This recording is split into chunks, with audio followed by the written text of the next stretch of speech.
All right, welcome back into the close. What's going on? Well, as we expected, no bounce. Okay, no bounce. We have a falling F flag into the close so far, and um, you know, understanding the way charts behave um, is crucial when you read the market data. Let the data tell you what's going on, okay? There are times when you will get those bounces, and then there's other times where you won't. They're very rare, but you gotta learn how to read the charts to understand when um, it's going to bounce and when it's not going to bounce, okay? Um, the falling F flag that we're seeing on a 1 minute time frame. Okay, it's the same thing when it's a longer time frame, any time frame really. But when you start seeing the F flag start to form, even if it breaks out, you can look at the dollar index and you can kind of see what I'm talking about um, on a bigger time frame, of course. But let's see here, a little bit more, a little bit more. All right, there you go. Okay, so this is the part that I want to focus on right here. You see this, right? You had a falling F flag. It broke out, but look how it behaved, right? And then fell again, and then it just kind of lingers right at that support area. There's no bounce, okay? So of course we're looking at a 1 minute chart, but the same, these patterns they repeat themselves. So again, we are forming a new point of control here. All right, you can see the other one that was up top here. Now it's trying to form one down here. There's some buyers here, okay, definitely. But where are those buyers coming in? Well, at the previous low and at the bottom of this channel. Okay, it's a confluence of areas of a potential reversal. A potential reversal does not mean it will reverse. Okay, so maybe it's a little bit misleading. A potential reversal can pause. A potential pause, a potential reversal. I don't know. I have to come up with a terminology for that. But um, you have to be aware of these things. Okay, a bear market is not going to trade the same as a bull market. So what's happened over the past 10 years is that we're all used to this: buy the dip, buy the dip, buy the dip, buy the dip. Oh, incredibly bullish, incredibly bullish. We're just conditioned. And believe me, bear markets do not behave in the same manner. In fact, in some ways, they behave the opposite, but they're different in the sense that when they fall, they fucking fall. They collapse, okay? And they're very volatile. Bear market rallies are a bitch, okay? You'll be up in the morning, down in the afternoon, up in the beginning of the close, and then destroyed by the close.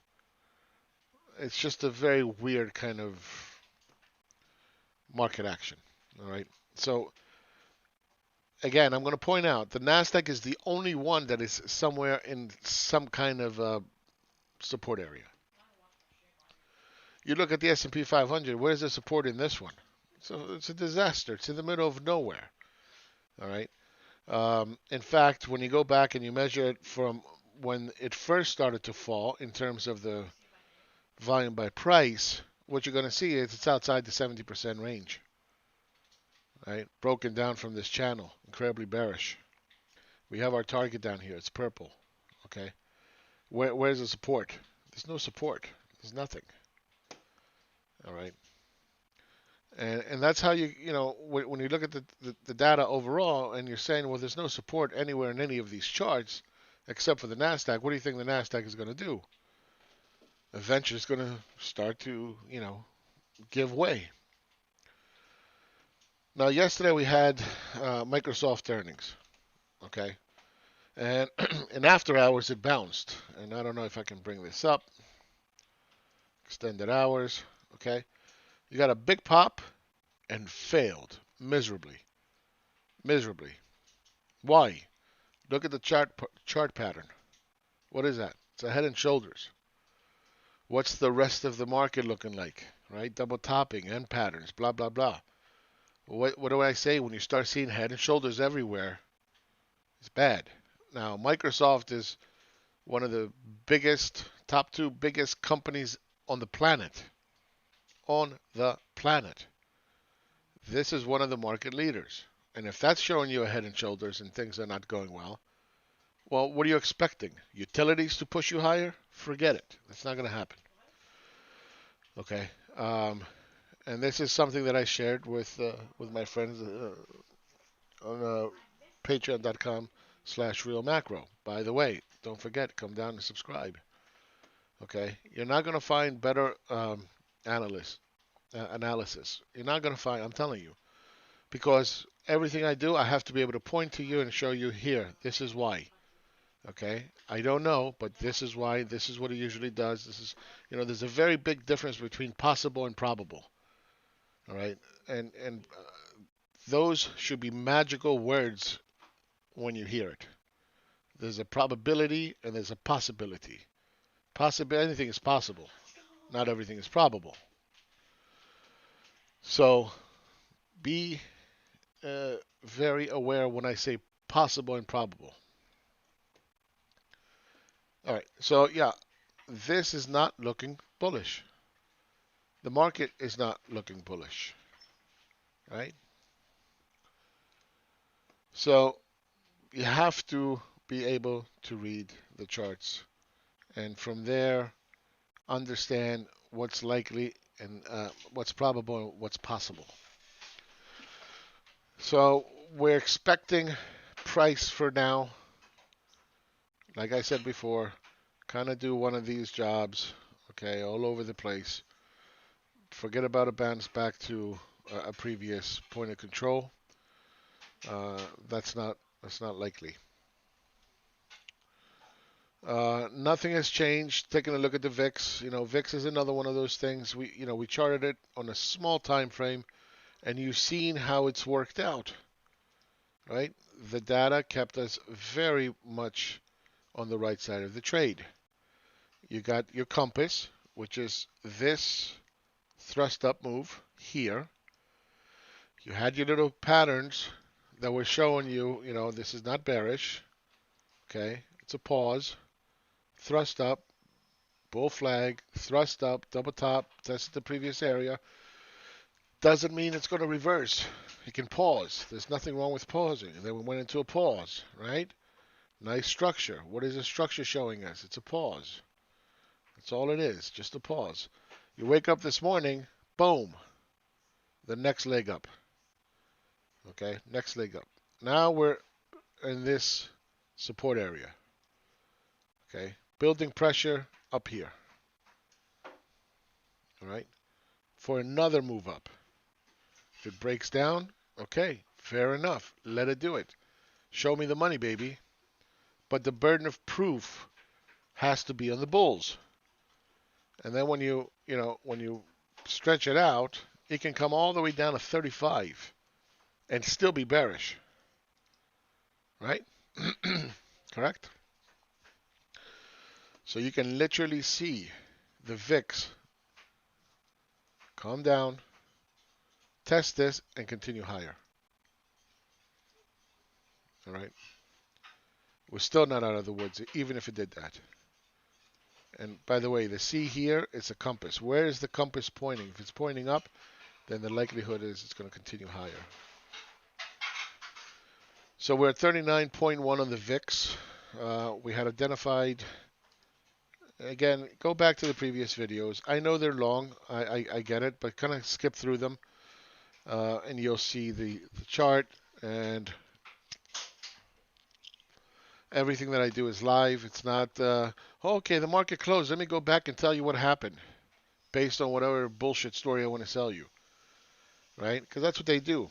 They come up with these stories. And I'm not a storyteller. I am not a writer. I'm not a TV personality. That's not what I do. Okay?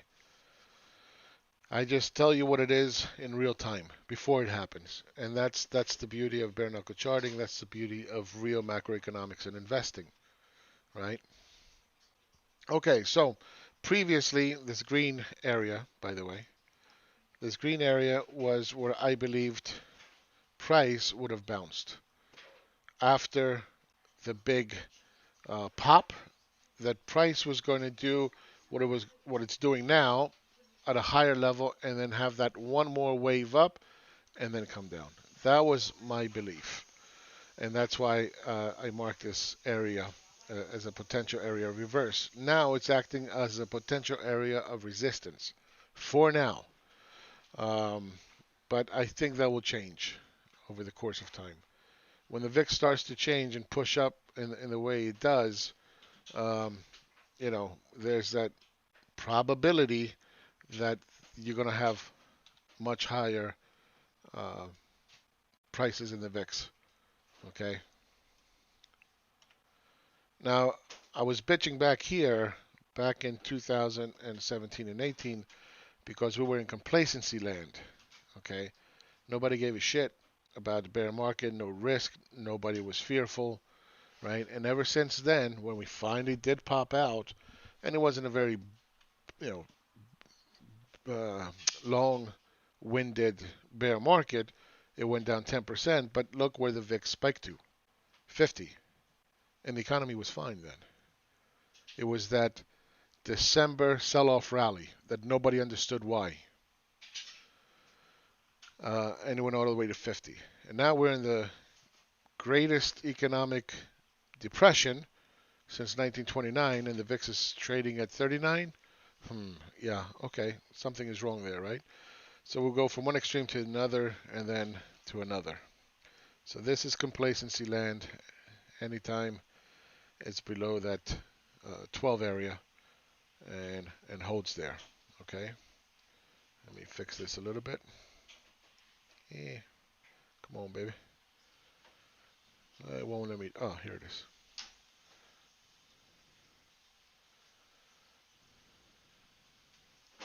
Okay. Anytime it comes down here, it's complacency. Bad things will likely happen. Same thing happened back here, right? And this is back in 2007, 2008. Everything was happy. Everybody was happy. And then boom, right? These are small subtle. It's not the holy grail of analysis. Don't, run around and saying, well, we're in complacency land. Something bad is going to happen. Yeah, it's a part of the analysis. Then you got to look at all the mosaic of data. Okay? And again, what is sticking out? What is not looking right? This is why you can't have models. This is why I can't write a book and explain to you why things are the way they are. I don't know. I don't know what's going to catch my eye. I don't know which thing is going to pop out, what number of things are going to pop out that are going to be significant. Nobody can tell you that a COVID is going to come and this is how you should trade it. Nobody can tell you what the Fed is going to do 6 months from now, a month from now, a week from now. Nobody can tell you what the deficits are going to be. You don't know. It's not possible. Don't tell me about your fiscal flows. Don't tell me about your 6-point models. Don't tell me about I wrote a book and this is cyclical and when this happens that. Don't tell me these things. They don't work. It's not how you do analysis. Don't tell me about your cute story about how Tesla is oversold and overbought and whatever. Don't tell me about Amazon, what a great story it is. I don't care. That's not going to help you make money. That's going to help you lose money. I'm just going to take a and again, right? MMT everything. Trillions were being poured into the market back in April. Oh, actually March, but anyway, April is when I posted it. Right? Okay, we poured trillions and trillions and trillions. 6 months later, what's the market doing? Collapsing. Why? Because you can't just print trillions and think, oh, I fixed it. No, that's not the way it works. It's the law of diminishing returns. If you're going to print trillions, then you have to keep printing trillions. Otherwise, the cocaine starts to wear off. And that's what you're seeing now, that the cocaine is wearing off. Right? These things are important.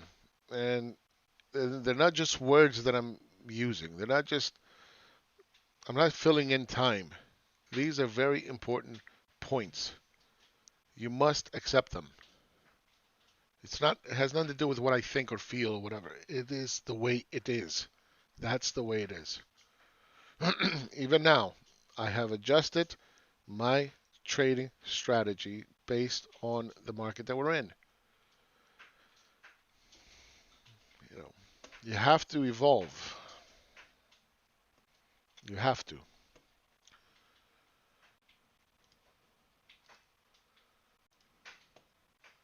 I'll put that up there. Okay, we're now back below the previous high. Okay, and this is a weekly chart if I'm not mistaken. Yep. Okay, we're now below the previous high. We have an M pattern in play that is very self-evident. And we are now back to prices that we were trading in June 20th. Okay, June 20th. 1 second, I'll be right back. I have a phone call.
All right, I'm back. Sorry about that. All right, so we're back to June 20th.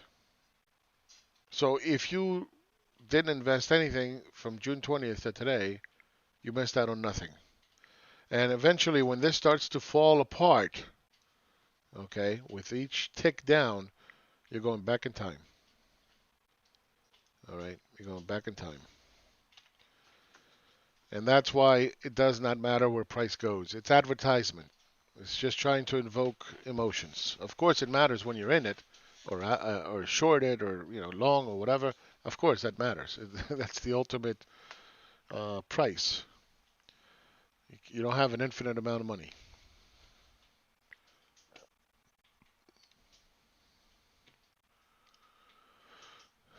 All right. Back to that minute chart. Okay. And try to pop out. What happened? Failed again. Failed, right? This is what a bear market looks like. It does things the opposite of what a bull market did.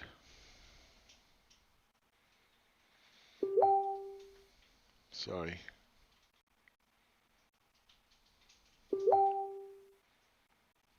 When the market starts doing crazy shit, everybody's excited to talk to me.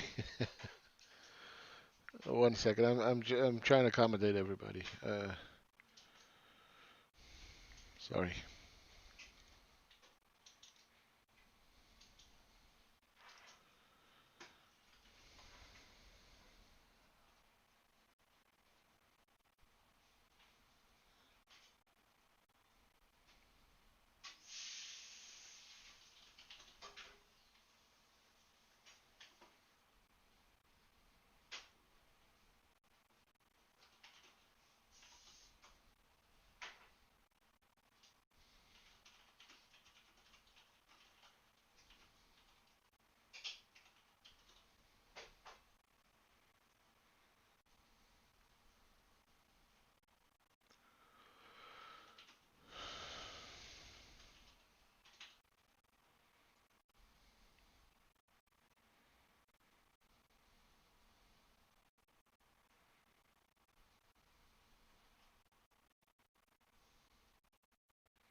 All right. Um,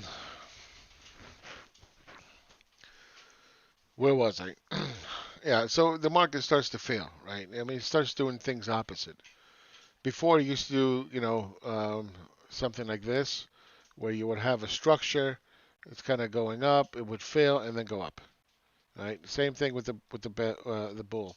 It would do one of these jobs, go incredibly bearish, and then take off to you know no man's land. Now the opposite is happening. Okay, but again, the way it happens matters. Okay, and you have to pay attention to what the message of the market is. Let the data tell you what's going on. Don't tell the data what's going on. I'm going to keep saying it. I'm sorry. I just have to get that point across because that's what's going to make you a better trader. You have to be honest with yourself. You have to be, uh, you know, able to accept responsibility and, you know, move on. Move on. Lesson learned. That's what Adam just said. He goes, the nice thing about when you fail is you learn something, then you move on. Exactly. It's okay to be wrong. Not okay to stay wrong. And not just words.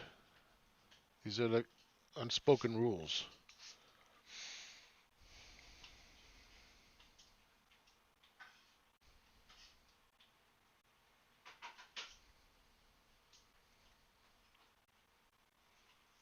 Having a good memory helps. Okay. But to have good memory, you have to be able to identify the patterns, the charts. Yesterday I was telling you that, look at the way this structure is forming. Look at this. What is this? I don't even know what this is. I have no clue what this is. Definitely it's a megaphone, right? Megaphones are confusion.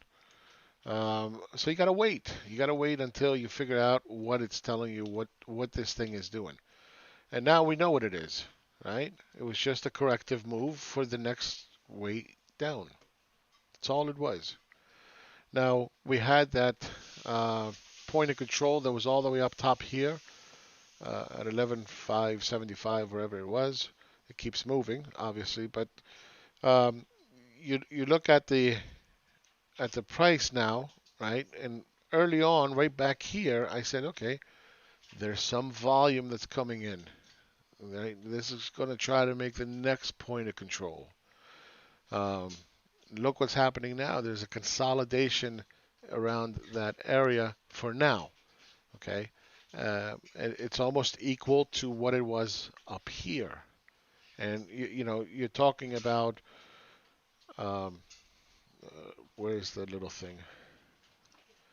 All right. You're talking about 5 hours worth of trading versus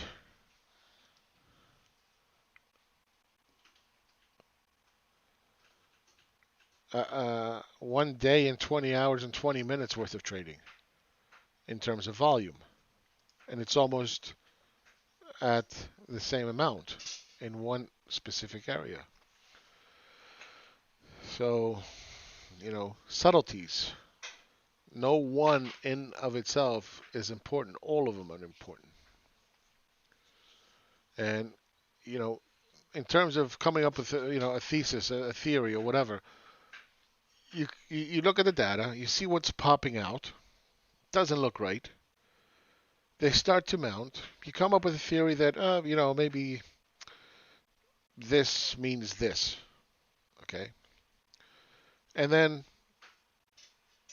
take that information, see what else supports it in the days, hours, minutes to come. Then when it starts to support it, for example, the Microsoft Head and Shoulders has nothing to do with the index, but it is the index. It's part of the index. It's the part of the 7 stocks that have been pushing the market higher, right? So if that's not going to be the market leader, then who is? Utilities, right? Dunkin' Donuts, what? Hershey, Procter and Gamble. Like who the fuck is going to push the market higher, right? So you look at the subtleties, you see the evidence start to come in, and it supports that idea, or you adjust it. Okay, you adjust it maybe a little bit in that direction, maybe a little bit in this direction. You adjust it. Does it still imply the same thing? Sure, absolutely. Then you refine it, you improve on it, and then the probabilities start to mount by themselves. The data is supporting the thesis. Okay? We talked about the M pattern how long ago? How long ago did we talk about the M pattern?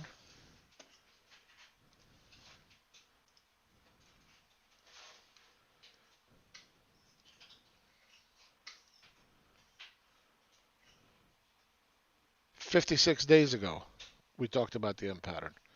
When this started, 53 days, whatever. When this started, we started saying we need a lower high. We need a lower high.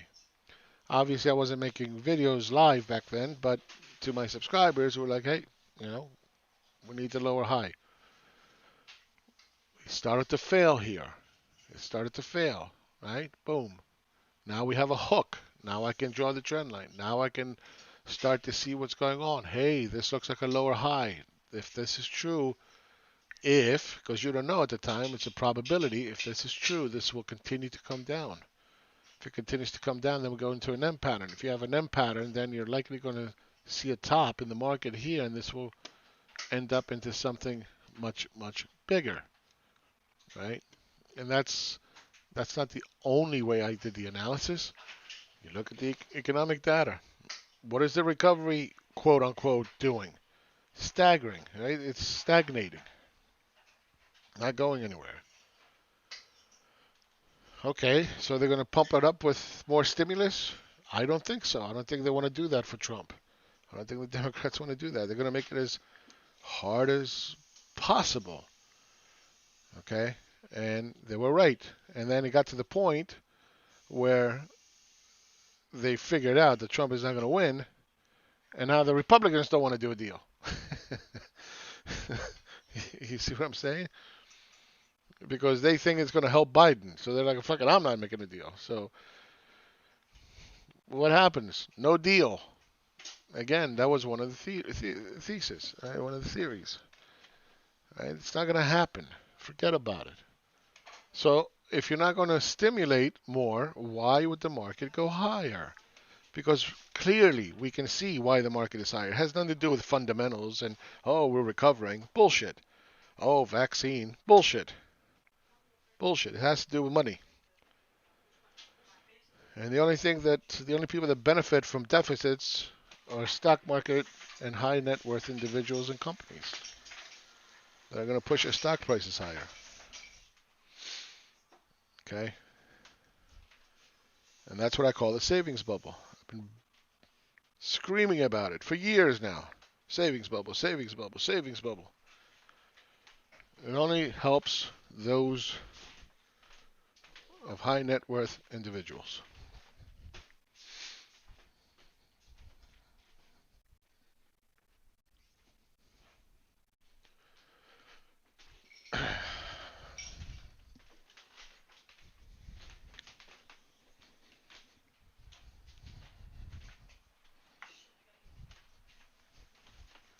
You know, it's one thing to come up with a macro, and it's another thing to do the bare knuckle charting, and another thing to trade. It's not the same things. You need all three of them to come together, and that's why you make money a few times a year. That's realistic.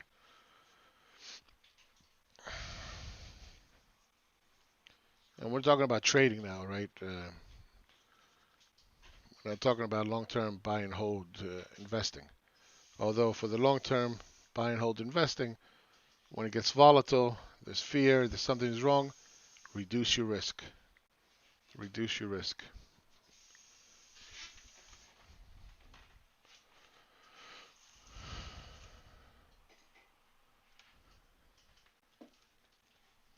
Any questions?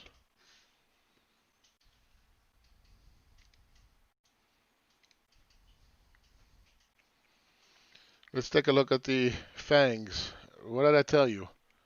I tell you this is going to break down. I told you this morning. I told you this before. When this breaks down, NASDAQ is screwed. It's down 4% now, breaking down from the previous low. Right? You think you should be buying now? Buy the dip? What's NASDAQ doing? Going lower.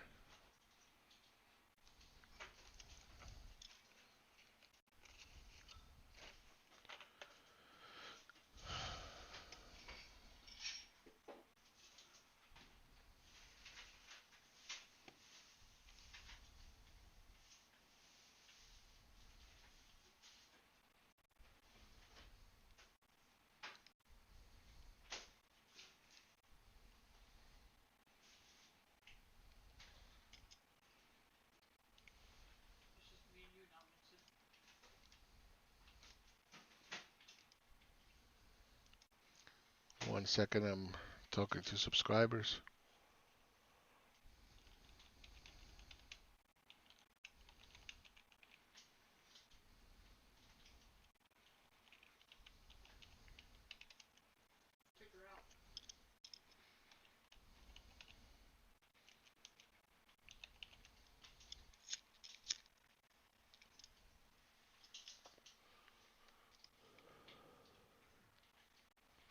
All right, sorry about that.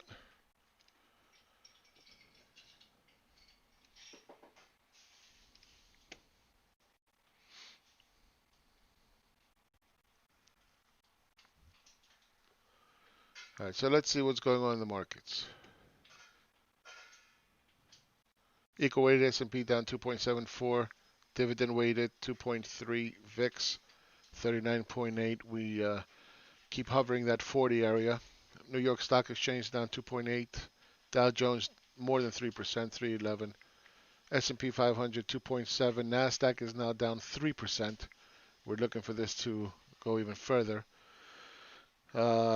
Small caps 2.2. Okay, it was 1.8 in lunchtime. The FANGs are down 3.56, transportation 3.4, and the world stock market index is 2.7. Airlines down 3.3. You know, this XAL, I wonder if it's lagging. I've never really confirmed this, but I think it's lagging a little bit. I might want to put jets up there.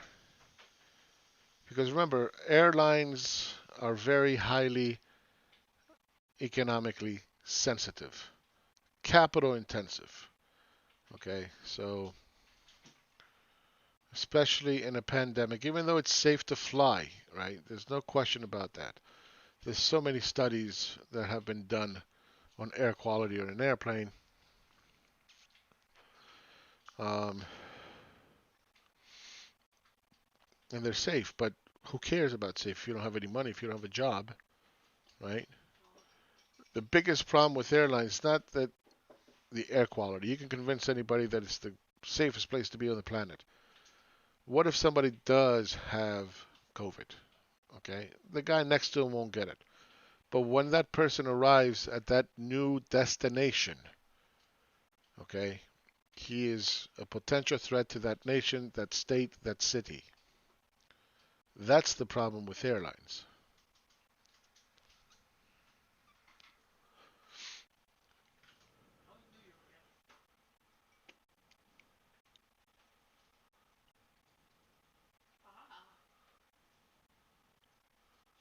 Just making a small adjustment real quick.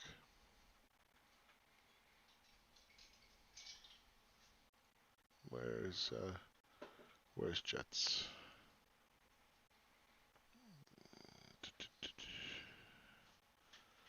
Right there.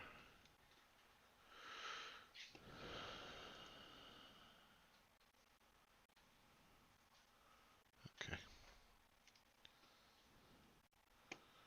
All right, back to the point of control. Coming into the 3 o'clock hour. Now,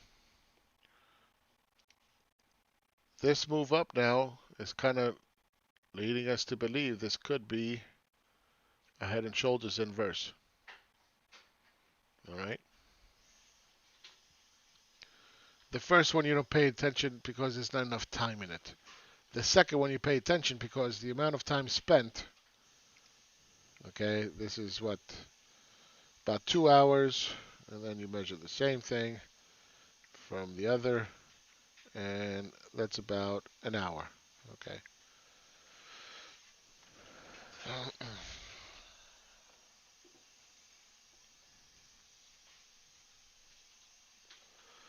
Anything more than 50% of the time you want to start paying attention to.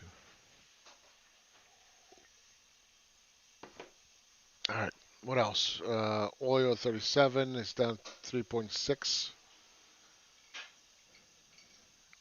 Bitcoin has come down a lot, 3.2. Um, Brazil's down 4%. Horrible. Horrible. Let's take a look at Brazil.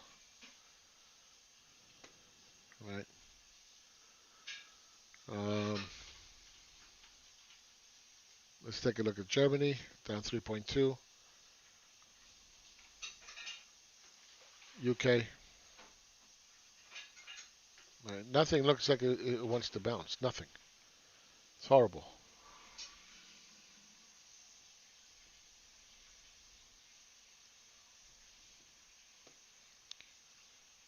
VIX going sideways.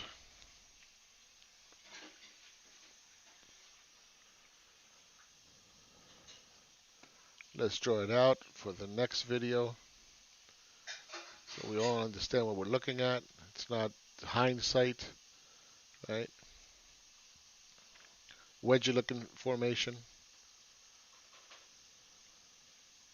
Again, even if it breaks here, okay, comes down, back up again.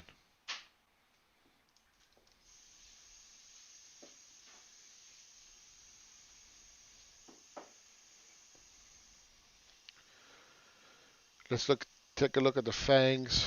Let's take a look at Facebook, just fading away, right? Again, the support is all the way down here. That's another, oops, from where it is now, that's another 1.6% down that we can see in Facebook. Amazon fading away. Where's the support on this one? There is none. See, you can't draw this. You can't draw it because this is not enough of a hook. Okay, so price comes down a little bit. What are you going to do? Okay, now it's this. Okay, now it's this. Okay, now it's this. Okay, now it's. You can't do that. You're just seeing like Jesus in a cloud or something. So there's no support for Amazon. Apple. Okay, bear flag.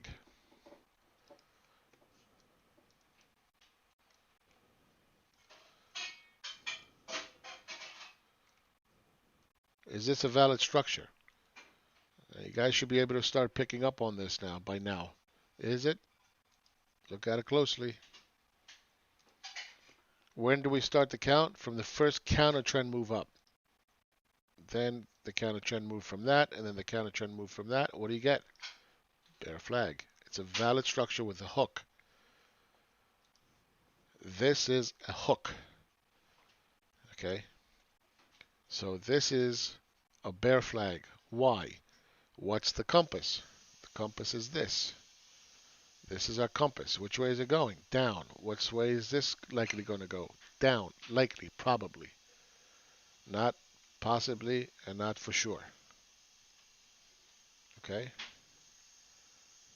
You guys have to start to pick up on these things and do it on your own. If I can't point to it myself and show it to you live, dynamically, don't listen to me. All right? Netflix. We drawn this, I think, earlier today. Sideways. Bear flag. Right? Big gap down on earnings. Look at that. Okay? What do you think? Where's the compass? This is the compass. 1, 2, 3. Next move down. But the line is not right. Yeah, okay. You get the point. Where's the first counter trend move? Here. Here. Here. So now you got your three waves. Now you align the line. You align the line. Okay. Anything within this structure is to the downside until it breaks. Nvidia. Fading away. Fading away. Incredibly bearish. Okay. Tesla. Head and shoulders. Look at that. Looks like I have Parkinson's. Well, that's because I drew it in a big time frame. Let's make it nicer.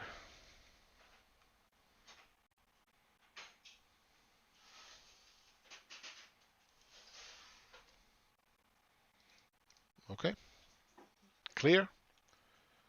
You think this is bullish? You should buy this. Good luck. Good luck. Again, this is a 5-minute. Let's look at Microsoft. I don't have it on there for some reason, but big head and shoulders. From the neckline, it still has a ways to go, and that's down another 3% down. Right, 1.6 trillion in market cap. PE of 36 with falling profit growth. Why would you want to buy this? And let's talk a little bit about the mechanics of trading. Give me 1 second, please.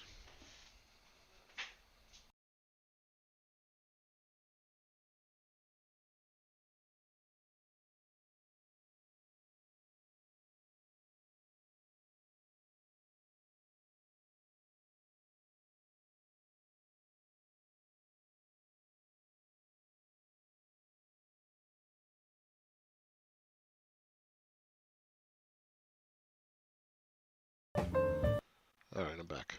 Okay, so mechanics of trading. If you are an international investor, not from the US, or you're a big hedge fund, or whatever the case is, and you want to get away from the geographical location that you're based in, you have to convert whatever currency you have to dollars to buy Microsoft. Why would you buy Microsoft? You can't go out and buy a small $100 million cap company. You can't pour billions of dollars in that, right? So you have to look at the big companies with a lot of float. And not only is tech in favor, but tech also has enough float where it can absorb large sums of money. So it's not necessarily that they're buying it because the growth of Microsoft is so good and they're just so wonderful and whatever. It's not just that. It's the mechanics of trading. It's that they have enough float that they can absorb a lot of dollars. So the same thing with Amazon, same thing with Google, same thing with Microsoft, Apple. Okay, it's not that they're just so great and tech is so wonderful. It's that these big caps, especially with ETFs, mutual funds, and so forth, right, they can absorb large amounts of dollars. And that makes them very appealing. Not because they're doing so great economically or whatever. All right? So that's a little lesson on mechanics of trading. All right.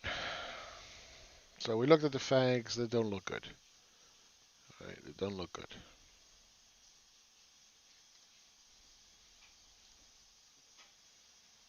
All right, let's get back to our little NASDAQ thing here. Little inverse head and shoulders. So what would I expect from this now? It's failed twice. Clearly, this move down was enough of a hook. Okay. So now it's a range expansion. So you expand the range. What does it look like to you now? Right? Yes, you have an inverse head and shoulders. Yes, we know this is a potential neckline. Yes, we know that this is probably going to become the next point of control. But remember, when the economy is fine and the market is going up, you're going to get head and shoulders, but they're continuation patterns. So it's going up, and then you end up with something like this. Okay? It's a head and shoulders. If the economy is fine, if everything is fine, this will not be a reversal pattern. Okay? This is a continuation pattern. And this is why head and shoulders are greatly misunderstood by a lot of people. And they think every time they see one, that's it. It's game over, right? Well, what happens in a bear market? The opposite. Okay, you have the down move, you get the inverse head and shoulders, okay, but it fails. Why? Well, it's a continuation pattern. Okay, that's why a lot of times you'll see these inverted head and shoulders and not reversal areas, but rather continuation. We just had one recently. Oops. Look at these. Head and shoulders down, head and shoulders down. Okay. Well, what about the one that was inverted?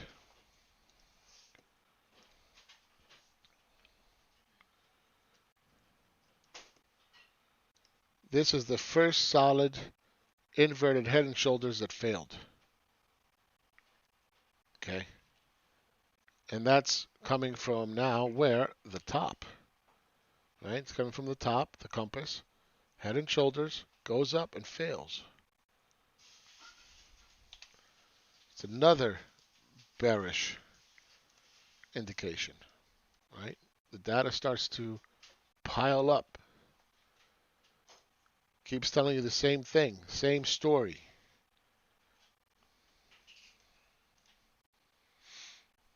I feel like a fucking preacher, I know. I'm sorry, but I got to keep telling you these things because I really want you to not think that it's just word fillers. They're not word fillers. Somebody was complaining, oh, you keep talking about the savings bubble. Oh, you keep saying the same things. Yes, I'm going to keep saying the same things. Unfortunately, I have to keep saying the same things. You know, who's going to say them for me? What, you think I told you one time, 4 years ago, you're going to remember today why the market is going up and why the market is going down?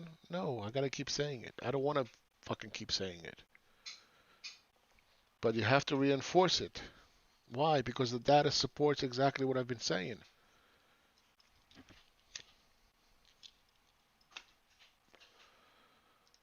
Quickly, let's take a look at this. All right? Building an economy from scratch.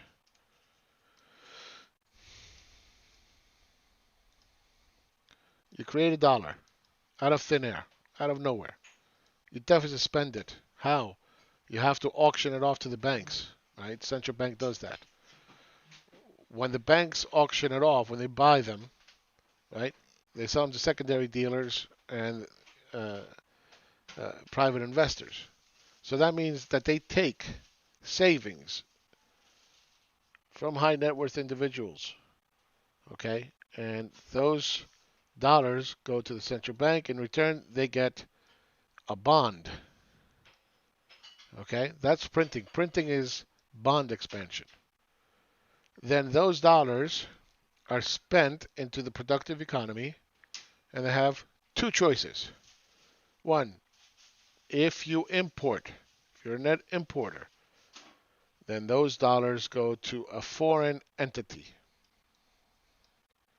Okay? The remaining amount of dollars are going to be dissaved by the household. Okay? Dissaved, and it turns into profit savings. What's profit? Profit. Net of cost, profit savings. And then those profit savings are funneled into asset price inflation. Stocks, bonds, commodities, real estate. They don't go underneath a mattress. There's only four asset classes. Okay? That's where those dollars go. And remember, bonds are what the government issues, right? These are bonds. Okay? So when you're deficit spending, what essentially happens is like this. A dollar is created out of thin air. It goes to the productive economy. It is dissaved savings for the top 5% and goes into bonds. Those dollars go back to the government. It gets reintroduced back into savers, back into the government bond expansion, back through household savings, back, and this is what it does. Okay, so what happens to the bonds? The bonds continue to increase. All right. So what does QE do? Well, QE is the is not a deficit. QE does the opposite. QE is actually money printing, but it doesn't increase deficits. Well, how can that be? Well, it's quite simple. When the government or when the Fed runs QE, what it does, takes $100, okay, takes $100 of cash that it prints out of nowhere, but it's not a deficit, goes back to the savers and says, hey, here's $100. Give me back your bond. And then the Fed takes that bond and puts it in its balance sheet. So what happens, right?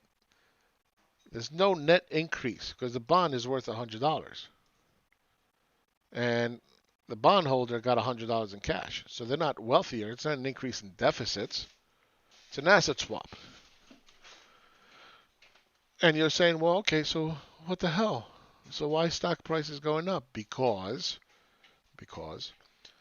when there are less bonds available and more cash available, right? All money is money, but there's a structural difference between a bond and a dollar. Okay? With dollars, you can buy whatever you want. You can go back and buy the same bonds. You can go buy real estate, stocks, whatever. Okay?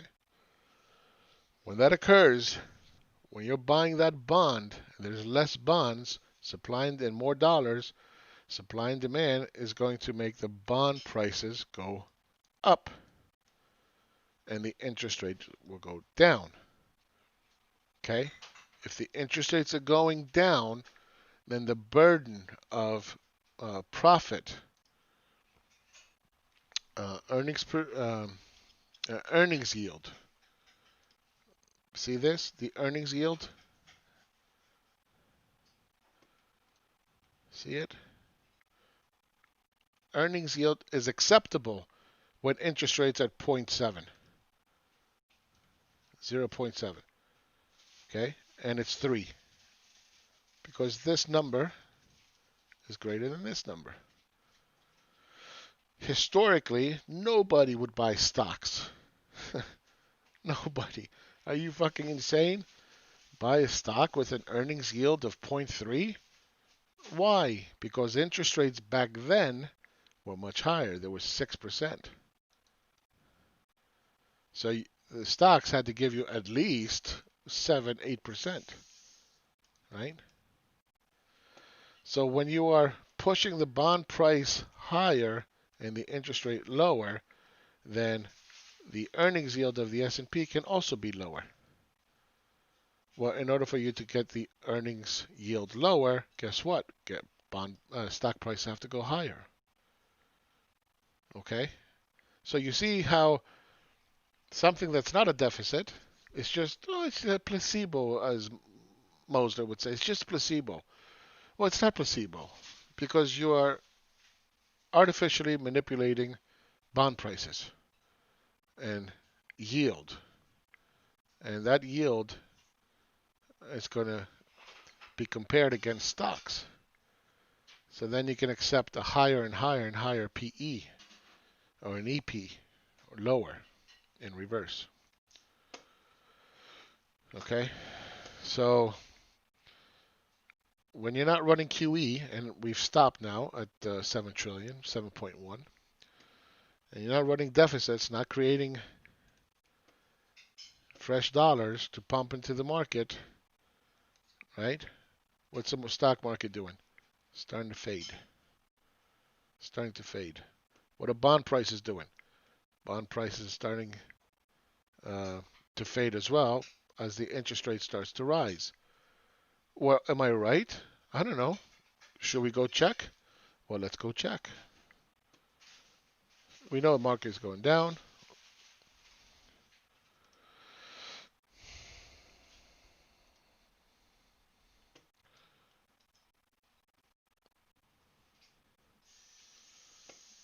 Look at bond prices, right? Starting to rise from where they were relative back in March. Okay.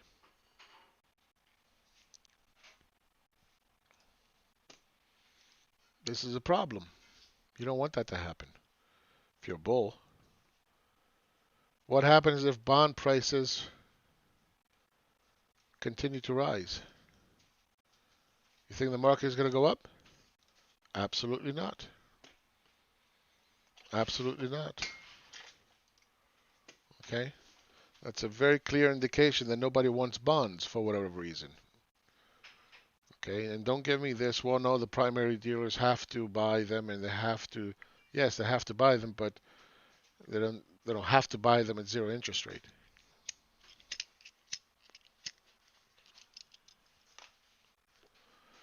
Now, I'm not saying that's what's going to happen. Okay, it's not what I'm saying it's going to happen. But what I'm telling you is that without deficits, without QE, everything starts to fade. You want to sell me that, well, it's because Trump is not getting elected argument? No, no, I'm sorry. That's not the way it works. You're wasting your time if you try to tell me that. Okay. Is it because of elections, uncertainty, whatever? Oh, yeah, to a certain extent, of course. You'll be stupid to argue against that. But that somehow, what, Biden is going to be, what, fiscal conservative? Yeah, right. Smoking crack. All right. Good. So, getting back to this, not really doing a whole hell of a lot. I do expect this to go lower as a continuation pattern. The market overall has, when you look at the message of the market, there's not a lot of indexes that are at support or nowhere near support. The fangs do not look good. Nothing looks good. This is going to be one of those days you're going to hear about in the news tonight, and the stock market dropped 600 points and dip, dip, dip, dip, dip, and then they're going to start selling you stories about it, and I don't know.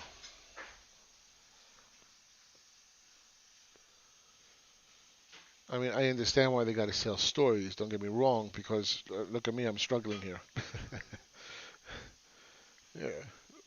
What's the takeaway of what's going on? Well, the structures of the chart. Short-term trading, blah blah blah.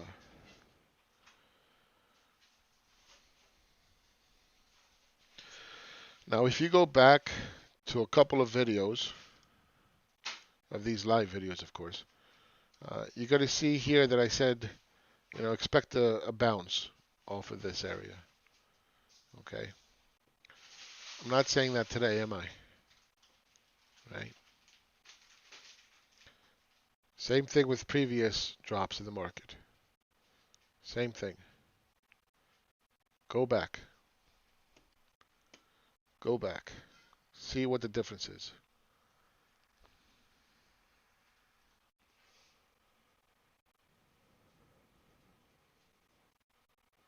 Again, if I can't point it to you live, dynamically, don't listen to me. Go back and look at the video. They're free. Go look at the videos. How to build an economy from scratch. Okay? Come down, join us at patreon.com/RealMacro. 24-hour live chat. Okay? Real-time analysis.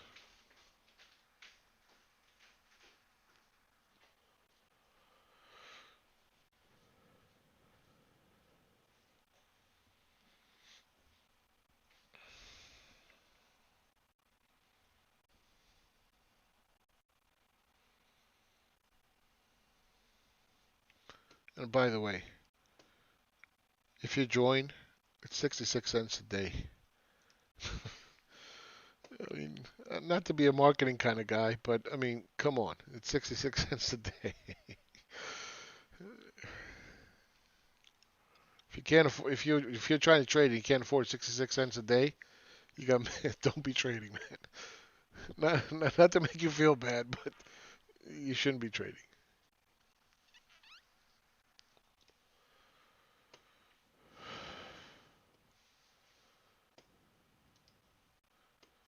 Join patreon.com/RealMacro because if you don't have 66 cents a day, then you're a loser. That's going to be my new advertisement.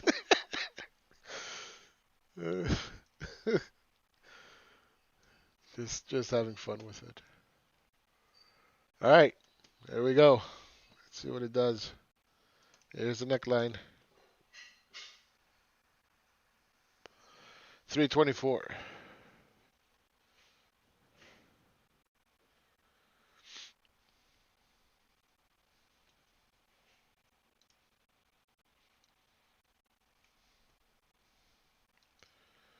Yeah. I like mine better than Mike Norman said. You don't have mental game, you're a loser. You don't have 66 cents a day, you're a loser.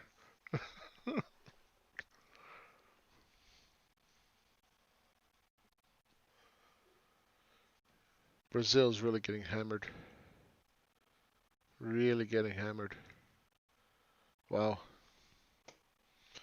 That's what I mean. There's no support anywhere here. I mean, we can possibly make an argument of this previous low, right? Okay, but that's still how far away?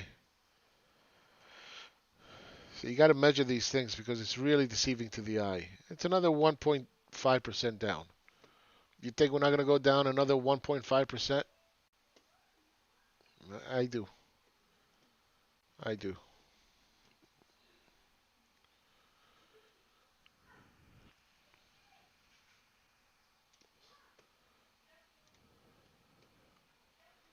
I hate this thing. They make you pay for it.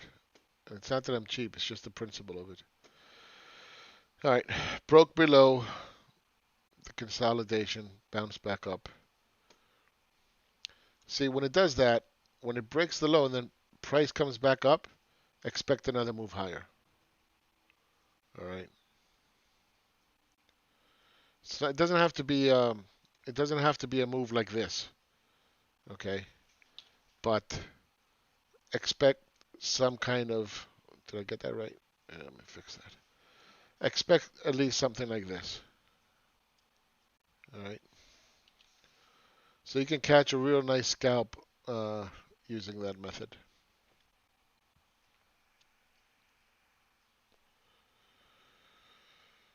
I guess who is it? Apple or Amazon reports tomorrow. I don't pay attention to these things, but I mean I have a general idea, only because it just pops up. But I don't care who's reporting what. I don't care what the you know jobs number is. If my analysis is not good enough to withstand some kind of fuckery within that or my trade, then shame on me. My analysis sucks.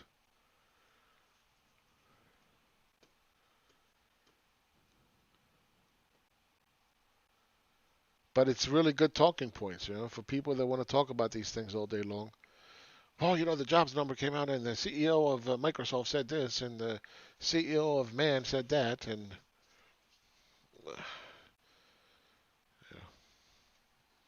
what's the new one now? Somebody told me about Mike Norman's running around saying, "Well, I'm reading how many.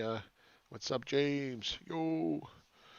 Running around saying, "Yeah, I'm looking at the taxes they're paying in corporations, and that's his crystal ball now. That's the fiscal flows, and now he's reading 10Ks and whatever." Jeez. But you know what? That shit sells. Unfortunately, I'm not a marketing kind of guy. As you can see, I'd rather talk about the macro stuff. And there's only so much I can say about them. All right, 30 minutes to go. Let's go back to Nasdaq. Down 2.6. Up against the neckline.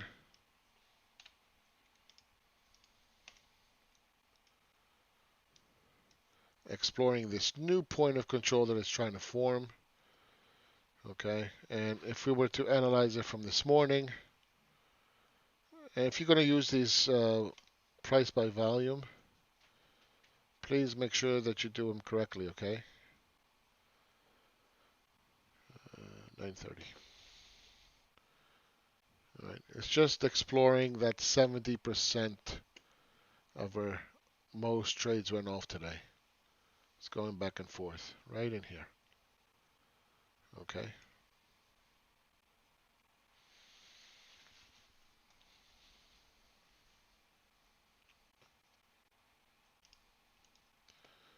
Then you can do the 2-day. So go back to 9:30 yesterday. Again, make sure that you do these things right. Okay. So you have 2 points of control. The one from yesterday still is leading. Okay, it's still the point of control up here, but I suspect by the end of the day this will probably challenge it. So you had a big void right in here from one point of control to a new point of control.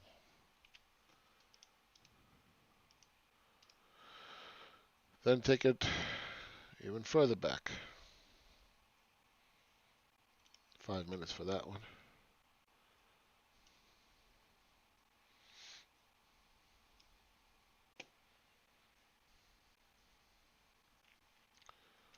As price fell, demand fell, trading fell as well. Volume, right? And now we're trying to create this right in here.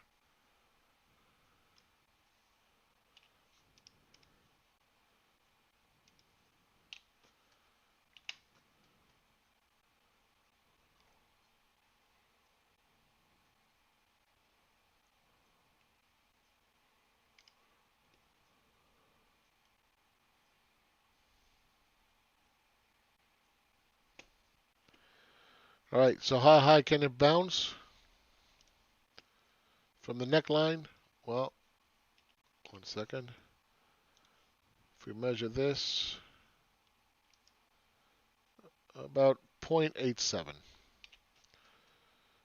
0.87 breaking out from the neckline. You know, which one do you want to use? I prefer to use this one. To the resistance area is 0.57. So anywhere between 0.6 to 0.8. How about that? That would be the potential if it breaks.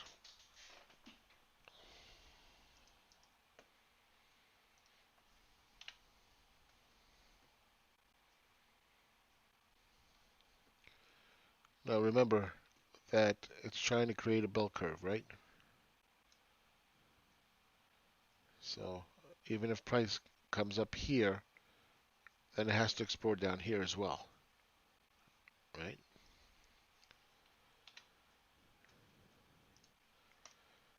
$332.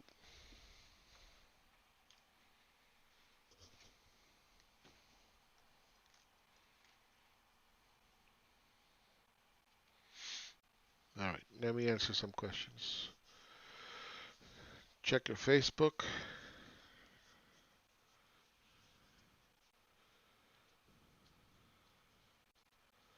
A long-term commodity, they're selling everything. So I'm not very bullish on commodities right now. Let's take a look at it.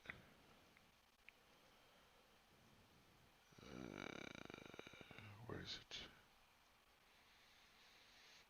There it is.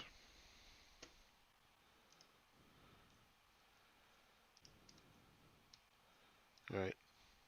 So we had a 1, 2, 3 down, broke out, tested the previous high and failed. Now you can say break test go whatever, but I don't like it. I think this is an expansion. Okay, I haven't changed it because look, it looks funky, right? Looks funky. So I keep it here for now. Let's see what it does when it comes down here. But as you can tell, that if the market is going to start to roll over, this is likely or more likely than not that it's going to continue on down. Okay. Ideally, what I would like to see, okay, and then I would change my mind very quickly, is for price to do this. Here would be a great risk reward to the long side. Okay, that would get my attention. For now, I leave it like this. I look at the compass. Okay, this is the compass. It's down. This is a corrective move. Okay, and it looks like a three wave is coming. We didn't get the stimulus, so interest rate, the bond prices are elevated.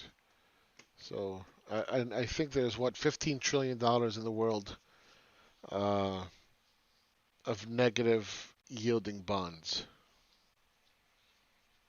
Okay, so we'll see.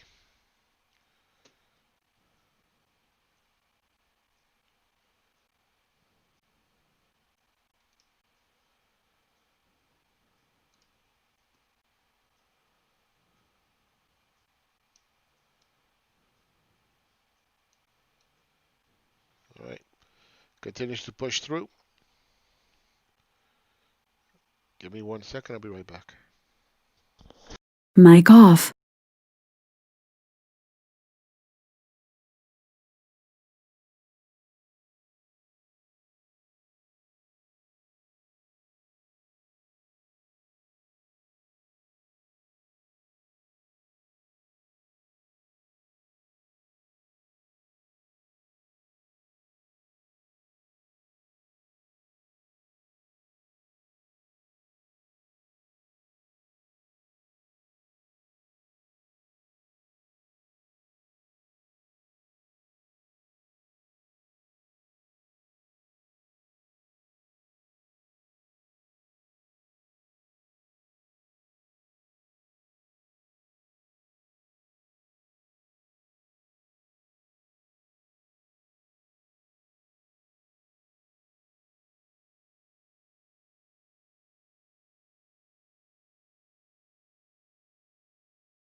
Mic on. All right, I'm back. Sorry about that. You see, this is what I'm saying. Failed, failed, miserably, failed. Right? Can't do it. There's no buyers. So if there's no buyers and it can't push price higher, what are they going to do? They're going to explore the next area, right? That's not filled in. Look at that. They're going to explore this down here. You got 3:45, 15 minutes to do it.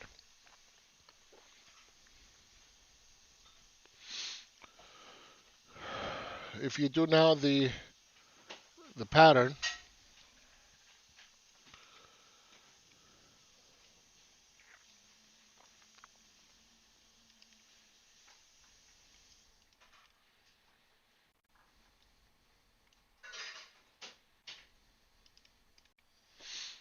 okay, makes sense.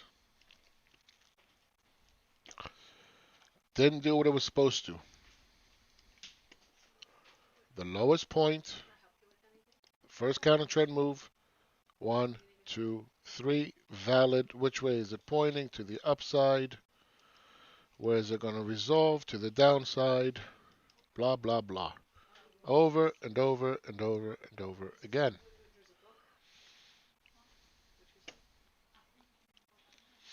All right. Head and shoulders failed miserably. It's a continuation pattern. It's not a reversal. At tops, it's a reversal. Yes. At tops or bottoms.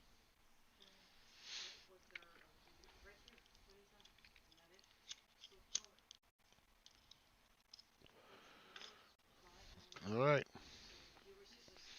Now remember, just because it completed a 1, 2, 3, it does not mean that the next move has to go down in a thrust move, breaking of structure. Please remember that. Okay, it's very important. It's not what it means. It just means it defined the structure. Now you know where your risk reward is. Now you know where you want to take, what you want to take, and why. All right.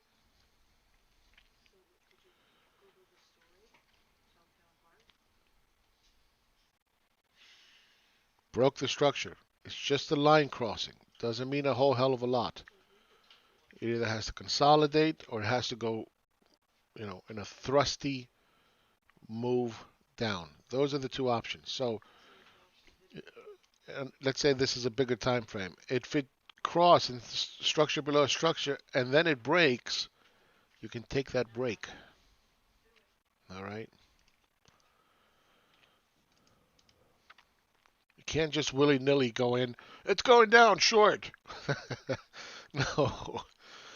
And how many times have I done that when I was, a newbie? Oof. Every time it went down, I bought. I'm sorry, I shorted, and then it goes straight up. Uh, it's going up. I would buy. Boom, down. Shit. You 60-cent loser. Now, let me say this: that typically, if you were to short now, in 99% of the times, you're shorting in the hole, meaning the move occurred. If you short now, you're gonna fucking regret it. You're gonna blow the trade. You're shorting in the hold, meaning it's already down. This is one of the rare occasions that is not true. One of the rare occasions that is not true. Because the message of the market is calling for further declines before we find some support and then we see a bounce. Please understand the difference. This is not something that you can say very easily the vast majority of the time that we're likely going to go lower. Even when you're down 3% on the NASDAQ, 3.2. All right. Those are extreme levels. The normal extreme is 2%. It's a normal extreme. You're down 3. Now, for the everyday person that's watching this video, you don't know what a big statement that is. That you got to have balls the size of Jupiter to say something like that. All right? You got to really know what you're talking about. It's not, I just came up with it. Right? Go back and look at my other videos. I would say, okay, here's the bottom. This is where it's going to bounce. Don't short here. Don't do this. Don't do that. And tell me how many more of these days you're going to see throughout your life where the market is down more than 2% and it doesn't bounce. Good luck. Go back and back test it. Good luck.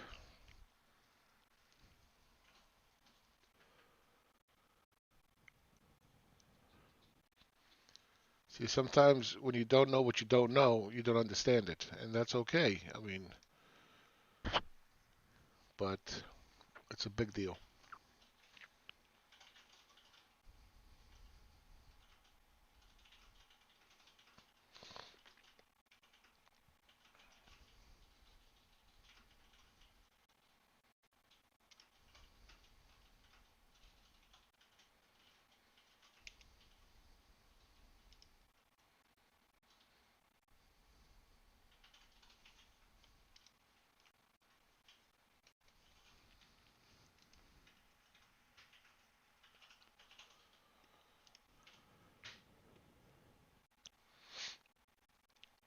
So we covered a lot today.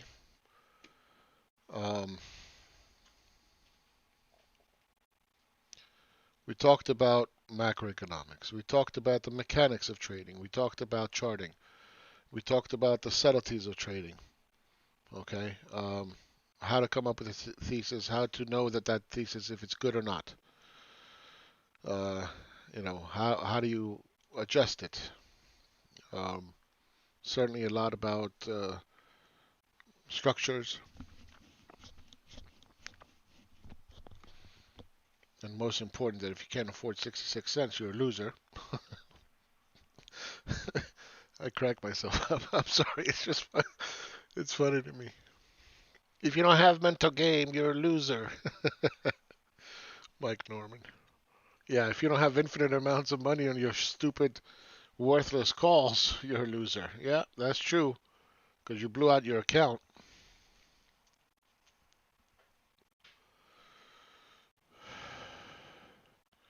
All right. You see now how this is starting to look a lot like the dollar index, which is what I said at the beginning of this video. Right? It's a bigger time frame, sure, but do you see it? Right? Where's the support area? Right in here. Right? What's it doing? Going back and forth. Right?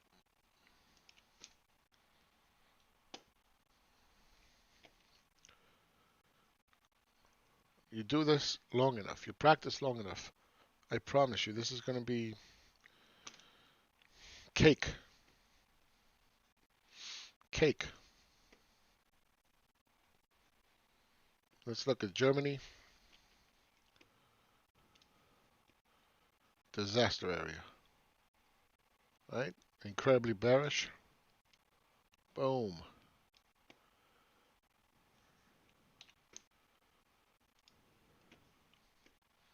UK. Horrible. They're selling everything. Europe. Jets are now down 4.37% for the day. Yeah, I think that XAL is a lagging.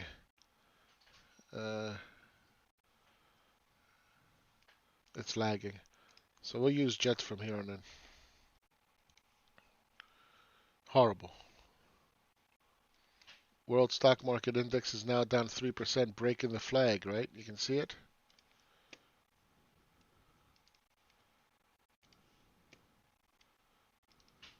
Look at that. I mean, Again, understanding what kind of market you're in is extremely important. And the other beautiful thing about bare knuckle charting, real macroeconomics, and investing, the beautiful thing is it relieves pressure from you. It relieves the stress of guessing. It relieves the stress of putting on a trade. What should I do? What do I don't know. I don't know. No. Let the data tell you what is going on. Period. Period. It's that simple. It's a big stress reliever. Okay? Look at the market. Down into the close. 5 minutes left. Okay? What did I tell you? It has to explore this side. It has to explore this side now. And then it's going to bounce back up to the point of control, the new point of control. Okay? You might think it's easy to do this. It's not. This is very rare. Very rare.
Sorry, 1 second. Talking to subscribers.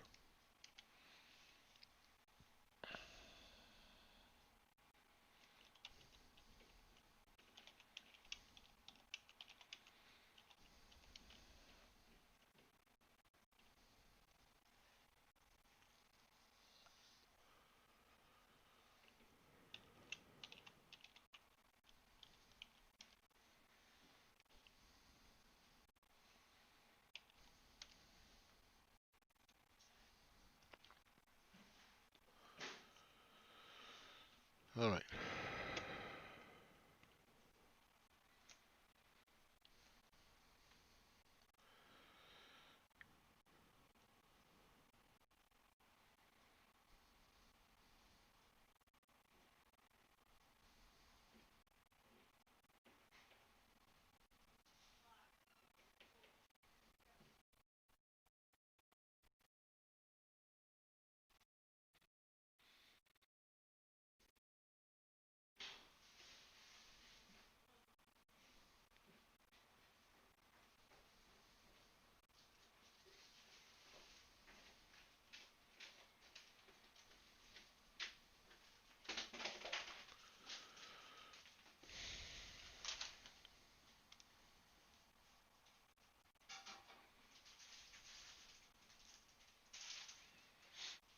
All right. Back with you. Okay. So here it is. It's exploring the bottom part. Now you can expect a bounce. Okay. Uh, but again, not a reversal bounce, just a bounce in the markets.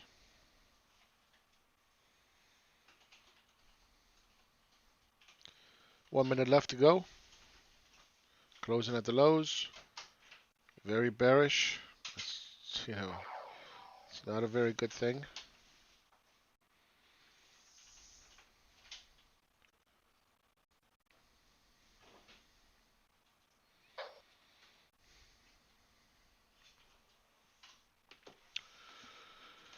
All right. So we covered a lot today. Again, I urge you. I know it's a little bit of pain in the ass. Maybe I'll do some highlights from the videos of the past 2 weeks and so forth. But you can see how the trading works out.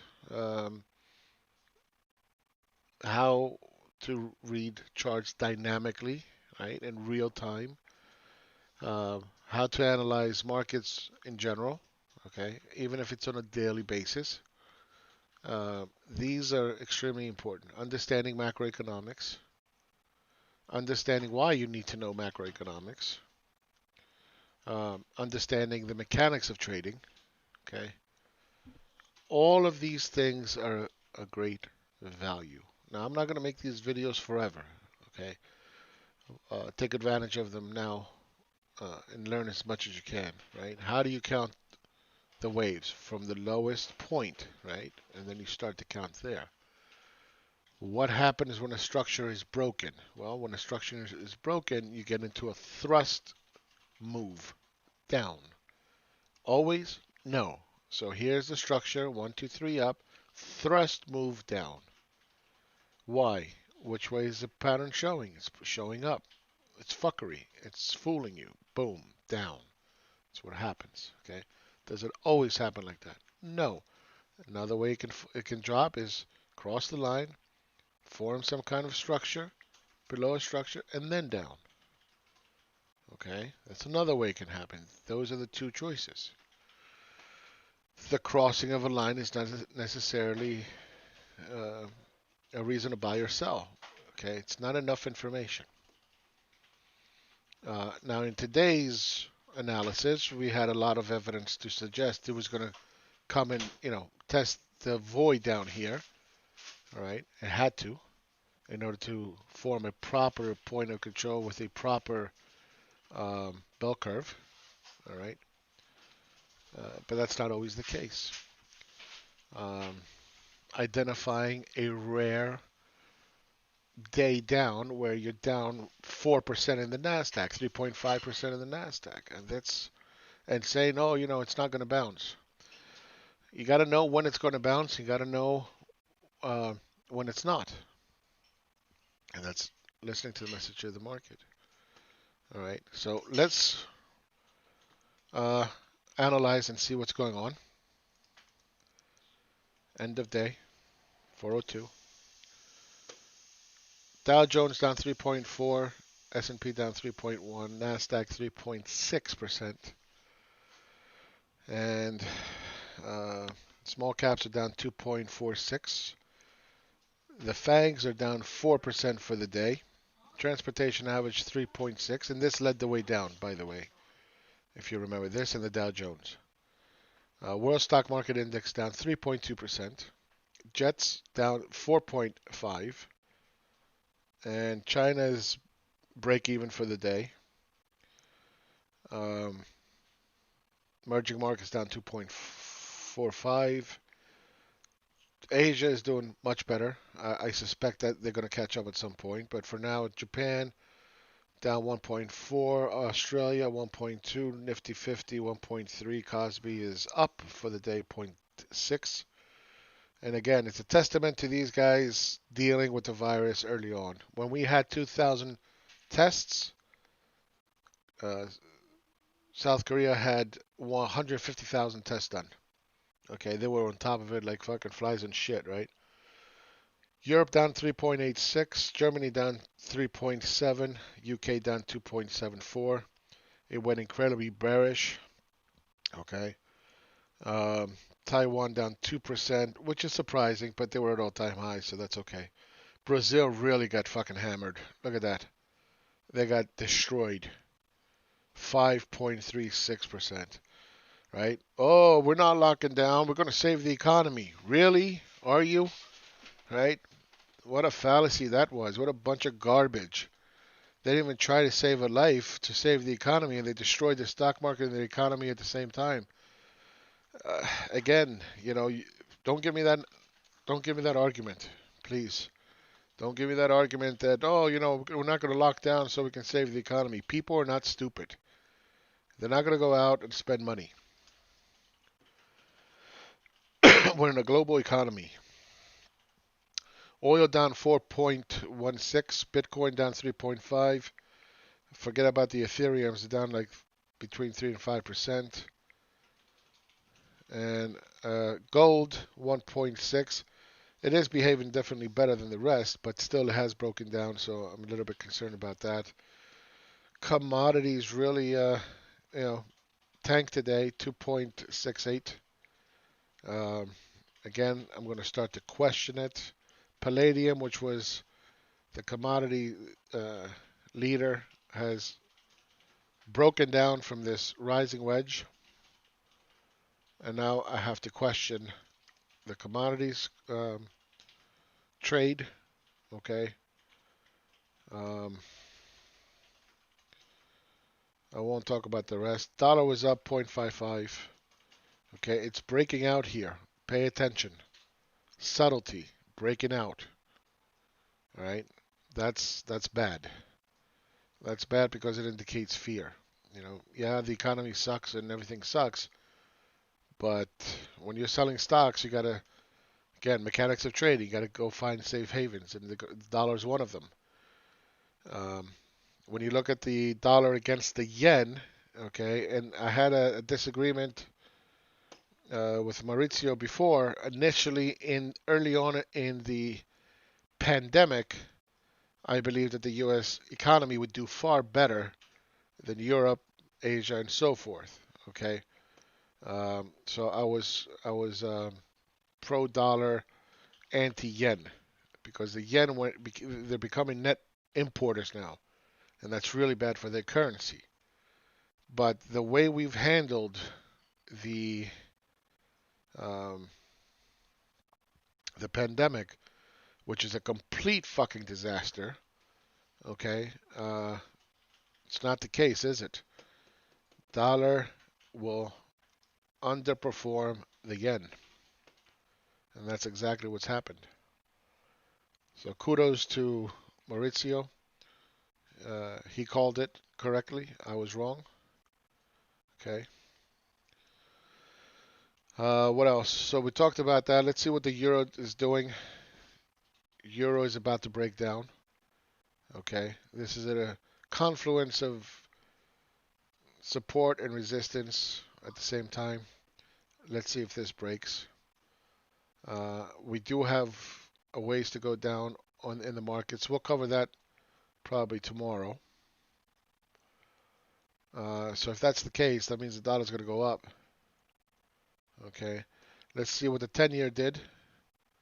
All right, starting to bounce here a little bit. Okay, but again, uh, if money's going to flow into bonds, then that means the yield has to break down.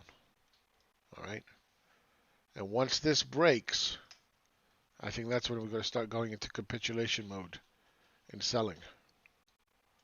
Because, and we're marking this for days to come. All right, this means lower stock prices. All right, if this starts to rise and the market is falling, we're fucked. I'm telling you that right now. We are royally fucked. I don't expect that to happen. But we'll pay attention. We'll pay attention. We'll be on top of it, believe me. All right. Aggregate bonds. We're waiting for them to push higher. Okay. XLF down 2.56%. KBE is down 2.2. All right.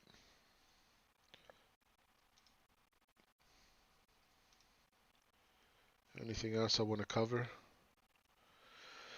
Facebook down 5.57%. Right. Disaster area. We're looking for this one to break down. Okay.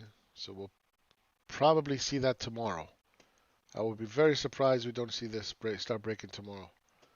Amazon tomorrow, I think the report. Apple, look at that. Look at Apple, huh? Disaster. What did we identify early on? 1, 2, 3 bear flag down. Yes. Did it work? Yes. Okay. Bare knuckle charting, guys. Pay attention. Pay attention. This is dynamic. It's in real time. Netflix fading away. Nvidia down 5.75, incredibly bearish. All right, look at that. All right, pay attention. 66 cents per day. Don't be a loser. All right, and let's close out. Um, let's close out and see what's going on for the day. All right. So what was the least worst um, for the day? Real estate down 2.38%. Financials down 2.5. Materials down 2.9. Uh, the worst was technology, energy, and communications. All right. And last 5 days. What's been leading the way? Utilities, garbage. Healthcare, garbage.